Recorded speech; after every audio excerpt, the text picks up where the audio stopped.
Do one thing every day that scares you. എല്ലാ ദിവസവും നിങ്ങളെ ഭയപ്പെടുത്തുന്ന ഒരു കാര്യം ചെയ്യാം. എലനോർ റൂസ്വെൽറ്റിൻ്റെ വാക്കുകളാണ്. പേടി അല്ലെങ്കിൽ ഭയം എന്നൊക്കെ പറയുന്നത് നമ്മളുടെ ഒരു ഇൻട്രിൻസിക് പാർട്ടാണ്. നമ്മളുടെ പൂർവികരെയൊക്കെ സർവൈവ് ചെയ്യാനായിട്ട് സഹായിച്ച ഒരു ഘടകമാണ്. പക്ഷേ ഇന്നത്തെ കാലത്ത് ഈ പേടി എന്ന് പറയുന്നതുണ്ടല്ലോ, നമ്മളുടെ ഒരുപാട് അവസരങ്ങൾ നഷ്ടപ്പെടാനും നമ്മളുടെ ഫുൾ പൊട്ടൻഷ്യൽ തിരിച്ചറിയാനായിട്ട് സാധിക്കാതെ പോകുന്നതിൻ്റെയൊക്കെ ഒരു വലിയ കാരണമായിട്ട് മാറിക്കൊണ്ടിരിക്കുകയാണ്. നിങ്ങൾ തന്നെ ഒന്ന് ഇമാജിൻ ചെയ്ത് നോക്ക്. പേടി നിങ്ങളെടുക്കുന്ന ചോയ്സസിനെ കൺട്രോൾ ചെയ്യുന്നില്ല. നിങ്ങൾ കോൺഫിഡൻ്റ് ആയിട്ട് എന്തൂസിയാസ്റ്റിക് ആയിട്ട് റിസ്ക് എടുക്കുന്നു. This is the essence of fearless living. ഇന്നത്തെ എപ്പിസോഡിൽ നമ്മൾ സംസാരിക്കുന്നത് ഭയത്തെക്കുറിച്ചാണ്. എന്താണ് ഭയം? റിസ്കുകൾ എടുത്താലുള്ള ഗുണങ്ങൾ എന്തൊക്കെയാണ്? ആൻഡ് ഭയത്തെ മറികടക്കാനായിട്ട് നിങ്ങളെ ഹെൽപ്പ് ചെയ്യുന്ന കുറച്ച് ടിപ്സും. സോ ഇതൊക്കെ അറിയാൻ താല്പര്യമുണ്ടെങ്കിൽ then come join. Hello friends, it's me your brother and welcome back to another great episode. പേടി എന്ന് പറയുന്നത് നാച്ചുറൽ ആയിട്ടുള്ള, പവർഫുൾ ആയിട്ടുള്ള ആൻഡ് പ്രിമിറ്റീവ് ആയിട്ടുള്ള ഒരു ഹ്യൂമൻ ഇമോഷനാണ്. അതൊരു അപകടം വരുമ്പോൾ നമ്മളെ അലേർട്ട് ചെയ്യുന്നു. അത് ഫിസിക്കലായിട്ടുള്ള എന്തെങ്കിലും അപകടമാവാം, അല്ലെങ്കിൽ സൈക്കോളജിക്കലായിട്ടുള്ള എന്തെങ്കിലും അപകടമാവാം. ഒരു ത്രെറ്റ് വരുമ്പോൾ അതിനോട് ഫൈറ്റ് ചെയ്യണോ, മീൻസ് അതിനോട് പൊരുതി നിൽക്കണോ, അതോ ഫ്ലൈറ്റ്, വേഗം അവിടെ നിന്ന് രക്ഷപ്പെട്ടു പോകണോ എന്ന് ഡിസൈഡ് ചെയ്യുന്ന ഒരു സർവൈവൽ മെക്കാനിസം ഉണ്ട്. അതാണ് ഫൈറ്റ് ഓർ ഫ്ലൈറ്റ് റെസ്പോൺസ്. ഇതിനെ ട്രിഗർ ചെയ്യുന്നത് നമ്മളുടെ പേടിയാണ്. നമുക്ക് ഈ പേടിയെ പറ്റി ഒന്നുകൂടി ഡീറ്റെയിൽ ആയിട്ട് അറിയാൻ ശ്രമിക്കാം. എന്തൊക്കെയാണ് അതിൻ്റെ ടൈപ്സ് ആൻഡ് അതെങ്ങനെ നമ്മളെ ലൈഫിനെ ഇമ്പാക്റ്റ് ചെയ്യുന്നു എക്സെട്ര. സോ ബേസിക്കലി പേടി ഓർ ഫിയർ എന്ന് പറയുന്നത് ഒരു ത്രെറ്റിനോടുള്ള ഇമോഷണൽ റെസ്പോൺസാണ്. ഇത് ശരിക്കും റൂട്ട് ചെയ്തിട്ടുള്ളത് നമ്മളുടെ എവല്യൂഷണറി ഹിസ്റ്ററിയിലാണ്. സർവൈവ് ചെയ്യാനായിട്ട് നമ്മളെ ഹെൽപ്പ് ചെയ്യുന്ന ഒരു ക്രൂഷ്യൽ ടൂളാണ്. നമ്മുടെ പൂർവികരൊക്കെ അവരെ വേട്ടയാടുന്ന മൃഗങ്ങളെയൊക്കെ കണ്ടാലോ, അല്ലെങ്കിൽ അവർക്ക് അപകടമുണ്ടാകുന്ന കാര്യങ്ങൾ വന്നു കഴിഞ്ഞാൽ ദെൻ അവരുടെ ശരീരത്തിൽ ഫിസിയോളജിക്കലായിട്ടുള്ള ചില മാറ്റങ്ങൾ വരും. ലൈക്ക് ഹൃദയമിടിപ്പ് കൂടുക, സെൻസസ് ഒക്കെ ഒന്ന് ഹൈറ്റൻ ചെയ്യും ആൻഡ് അഡ്രിനാലിൻ റഷ് ഉണ്ടാവും. ഈ വരുന്ന മാറ്റങ്ങൾ അവരെ ഒന്നല്ലെങ്കിൽ അവിടെ നിന്ന് ഫൈറ്റ് ചെയ്യാനോ അതോ അവിടെ നിന്ന് ഓടി രക്ഷപ്പെടാനോ പ്രിപ്പയർ ചെയ്യും.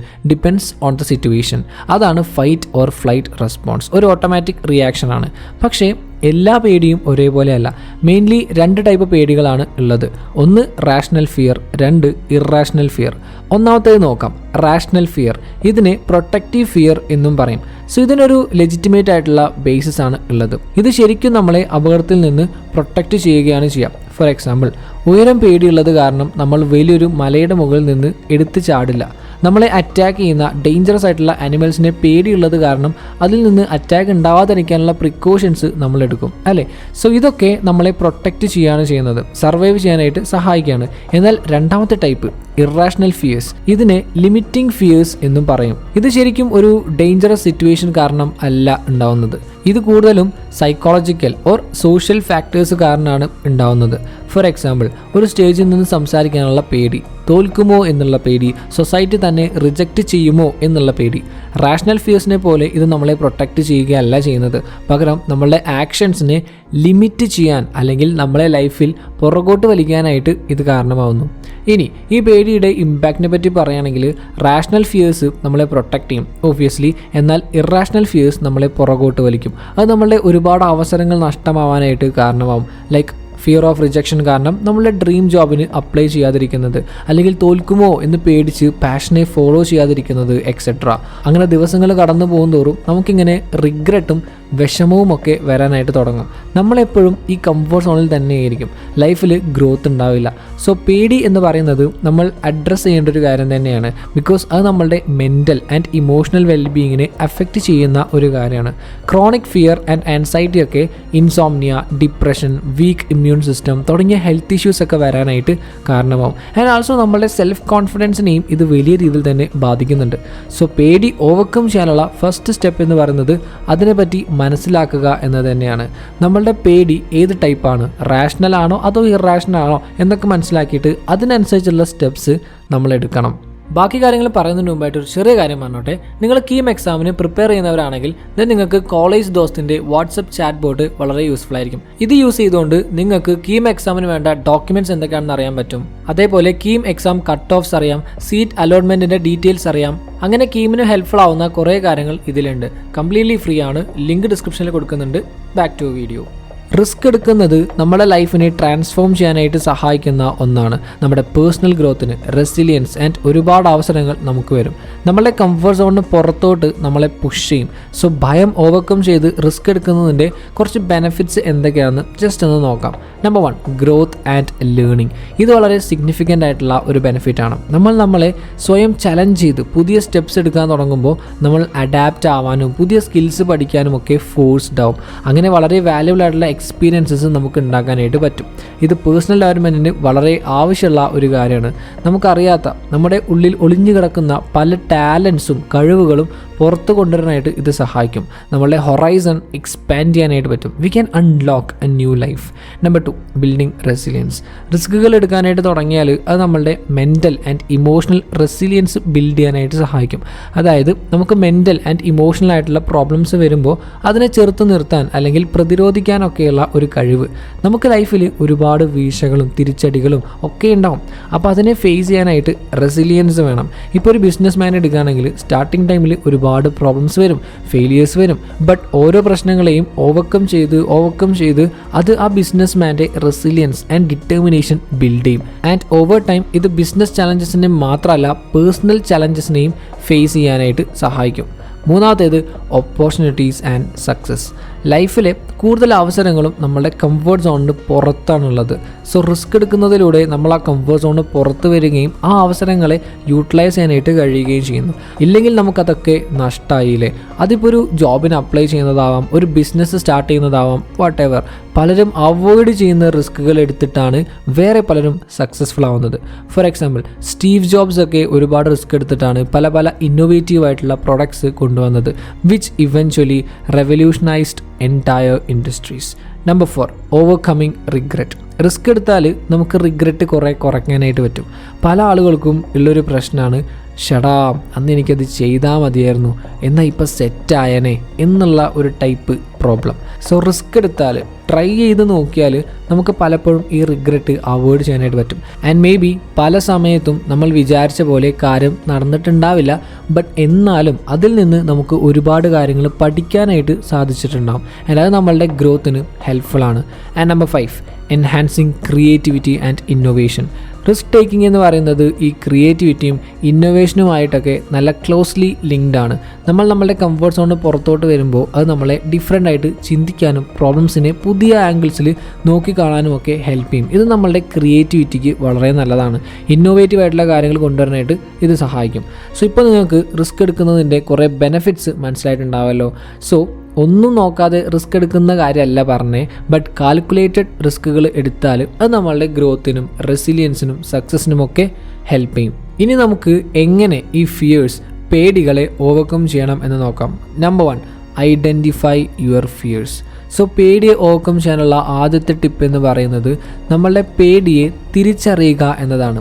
എന്ത് പേടിയാണ് നമുക്കുള്ളത് എന്ന് നമ്മൾ മനസ്സിലാക്കണം. എന്താണ് നിങ്ങളെ ഭയപ്പെടുത്തുന്നത്? തോൽക്കും എന്നുള്ള ഭയമാണോ? റിജക്റ്റ് ചെയ്യുമോ എന്നുള്ള ഭയമാണോ? ഓർ അറിയാത്ത എന്തിനെങ്കിലും പറ്റിയിട്ടുള്ള ഭയമാണോ? അങ്ങനെ നിങ്ങൾ ആദ്യം ആ ഭയത്തെ തിരിച്ചറിയുക. നിങ്ങളുടെ ഭയത്തിൻ്റെ ആ റൂട്ട് കോസ്, കാരണം എന്താണെന്നുള്ളത് കണ്ടെത്തുക. നിങ്ങൾക്ക് വേണമെങ്കിൽ ജേർണലിംഗ് ചെയ്യാം. നിങ്ങളുടെ ഭയത്തെ ട്രിഗർ ചെയ്യുന്ന സാഹചര്യങ്ങളെ പറ്റി ആൻഡ് നിങ്ങൾ അതിനോട് എങ്ങനെ റെസ്പോണ്ട് ചെയ്യുന്നു എന്നൊക്കെ ആ ജേർണലിൽ എഴുതി വയ്ക്കാം. ഇത് ആ പാറ്റേൺസ് ആൻഡ് ആ സ്പെസിഫിക് ഫിയറിനെ ഐഡൻറ്റിഫൈ ചെയ്യാനായിട്ട് നിങ്ങളെ ഒരുപാട് ഹെൽപ്പ് ചെയ്യും. Number 2, mindfulness and meditation. Mindfulness and meditation നിങ്ങളുടെ മൈൻഡിനെ കാമാക്കി ആൻസൈറ്റി ഒക്കെ കുറയ്ക്കാനായിട്ട് സഹായിക്കും. സോ നിങ്ങൾക്ക് പ്രസൻറ്റ് മൊമെൻറ്റിൽ ഫോക്കസ് ചെയ്യാനും നിങ്ങളുടെ ചിന്തകളെ ജഡ്ജ്മെൻ്റ് ഒന്നുമില്ലാതെ ഒബ്സേർവ് ചെയ്യാനും ആൻഡ് ഒരു ഇന്നർ പീസൊക്കെ ബിൽഡ് ചെയ്യാനും അത് സഹായിക്കും. നിങ്ങളുടെ ഭയത്തിനെ പറ്റി ഒരു അവയർനെസ് ഉണ്ടാവാനും ആൻഡ് അതിൻ്റെ ഇൻറ്റൻസിറ്റി ഒക്കെ മനസ്സിലാക്കാനും ഇത് സഹായിക്കും. And number 3, small steps. ചെറിയ സ്റ്റെപ്സ് എടുത്ത് തുടങ്ങാം. നിങ്ങളെ ഭയപ്പെടുത്തുന്ന സിറ്റുവേഷൻസിലേക്ക് പതുക്കെ ചുവട് വെച്ച് തുടങ്ങാം. സോ ദാറ്റ് അത് ഭയങ്കര ബുദ്ധിമുട്ടായിട്ട് ഫീൽ ചെയ്യില്ല. ഫോർ എക്സാമ്പിൾ, ഇപ്പം നിങ്ങൾക്ക് പബ്ലിക് സ്പീക്കിംഗ് പേടിയാണെങ്കിൽ ആദ്യം ചെറിയ ഗ്രൂപ്പിൻ്റെ മുന്നിൽ നിന്ന് സംസാരിക്കുക. ദെൻ ഗ്രാജ്വലി ആ ഓഡിയൻസിൻ്റെ സൈസ് കൂട്ടി വരിക as your confidence gross and also celebrate your progress. Number 4, positive visualisation. Imagine ചെയ്യുക, നിങ്ങൾ നിങ്ങളുടെ ഫിയേഴ്സിനെയൊക്കെ ഓവർകം ചെയ്യുന്നതായിട്ട് വിഷ്വലൈസ് ചെയ്യുക. നിങ്ങൾ നിങ്ങളുടെ പേടിയെ ഇല്ലാതാക്കാനുള്ള സ്റ്റെപ്സ് എടുക്കുന്നതായിട്ട് വിഷ്വലൈസ് ചെയ്യുക. ഫോർ എക്സാമ്പിൾ, നിങ്ങൾക്കിപ്പോൾ ഇൻ്റർവ്യൂ പേടിയാണെങ്കിൽ ദെൻ ഡെയിലി കുറച്ച് സമയം നിങ്ങൾ ഇൻ്റർവ്യൂ അറ്റൻഡ് ചെയ്യുന്നതായും ചോദിക്കുന്ന ചോദ്യങ്ങൾക്കൊക്കെ നല്ല ഉത്തരം പറയുന്നതായിട്ടുമൊക്കെ വിഷ്വലൈസ് ചെയ്യുക. പോസിറ്റീവ് വിഷ്വലൈസേഷൻ നിങ്ങളെ കൂടുതൽ സക്സസ്സിലേക്ക് ഫോക്കസ് ചെയ്യാനായിട്ട് സഹായിക്കും. Number 5, learning from failure. തോൽവിയും നമ്മളെ ലേണിംഗ് പ്രോസസ്സിൻ്റെ ഒരു ഭാഗമാണ് എന്ന് മനസ്സിലാക്കാം, തിരിച്ചറിയാം. ഓരോ ഫെയിലിയറും നമുക്ക് പഠിക്കാനും വളരാനുമൊക്കെയുള്ള ഒരു ഓപ്പർച്യൂണിറ്റിയാണ്. സോ ഫെയിലിയേഴ്സിനെ ഒരു സെറ്റ് ബാക്ക് ആയിട്ട് കാണാതെ പകരം ഒരു സ്റ്റെപ്പിംഗ് സ്റ്റോൺ ആയിട്ട് കാണുക, നമ്മളുടെ വിജയത്തിലേക്കുള്ള ചവിട്ടുപടിയായിട്ട് കാണുക. ഒരു ഫെയിലിയർ ഉണ്ടാകുമ്പോൾ അതിൽ നിന്ന് എന്ത് പഠിക്കാൻ പറ്റി എന്ന് നോക്കാം ആൻഡ് ഫ്യൂച്ചറിൽ ആ മിസ്റ്റേക്ക് ചെയ്യാതിരിക്കുക. സോ ഫെയിലിയറിനെ കംപ്ലീറ്റ്ലി നെഗറ്റീവായിട്ട് കാണുന്നതിന് പകരം ഒരു വാല്യുബിൾ ലേണിംഗ് എക്സ്പീരിയൻസ് ആക്കിയിട്ട് മാറ്റാം.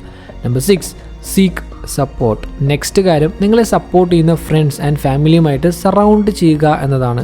നമുക്ക് നല്ലൊരു സപ്പോർട്ട് സിസ്റ്റം ഉണ്ടെങ്കിലുണ്ടല്ലോ അത് നമ്മളെ ഒരുപാട് ഹെൽപ്പ് ചെയ്യും. നിങ്ങൾ വളരെയധികം ട്രസ്റ്റ് ചെയ്യുന്ന ആളുകളോട് നിങ്ങളുടെ ലക്ഷ്യങ്ങളെ പറ്റിയും പേടികളെ പറ്റിയും ഒക്കെ ഷെയർ ചെയ്യാം ആൻഡ് അവരിൽ നിന്ന് ഫീഡ്ബാക്ക് കളക്ട് ചെയ്യാം, ടിപ്സ് ചോദിക്കാം ആൻഡ് അവരോടൊപ്പം പ്രോഗ്രസ് സെലിബ്രേറ്റ് ചെയ്യുകയും ചെയ്യാം. ആൻഡ് അതേപോലെ കഴിയുമെങ്കിൽ പേഴ്സണൽ ഗ്രോത്തിന് ഹെൽപ്പ് ചെയ്യുന്ന കമ്മ്യൂണിറ്റീസ് ആൻഡ് ഗ്രൂപ്പ്സ് ഒക്കെ ഉണ്ട്, അതിലൊക്കെ ജോയിൻ ചെയ്യുന്നതും നല്ലതാണ്.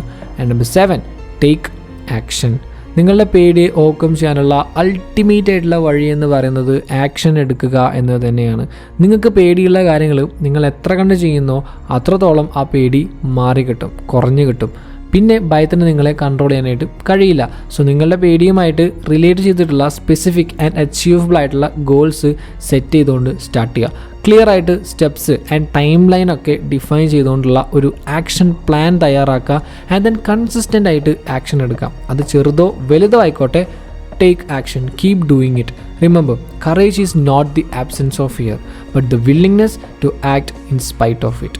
സോ ഈ ടിപ്സൊക്കെ ഫോളോ ചെയ്യുകയാണെങ്കിൽ ദെൻ നിങ്ങൾക്ക് നിങ്ങളുടെ പേടികളെ ഓവർകം ചെയ്യാനായിട്ട് പറ്റും. അപ്പോൾ ഇന്നത്തെ എപ്പിസോഡിൽ നമ്മൾ എന്താണ് ഭയം, അത് ഓവർകം ചെയ്ത് റിസ്ക് എടുത്താലുള്ള കുറച്ച് ബെനിഫിറ്റ്സ് എന്തൊക്കെയാണ് എന്നും ആൻഡ് ഫൈനലി ഭയം എങ്ങനെ ഓവർകം ചെയ്യാം എന്നുമാണ് നോക്കിയത്. സോ ഇന്ന് പറഞ്ഞ കാര്യങ്ങൾ നിങ്ങൾക്ക് യൂസ്ഫുൾ ആയി എന്ന് തോന്നുന്നു. അങ്ങനെയാണെങ്കിൽ like, share and follow for more.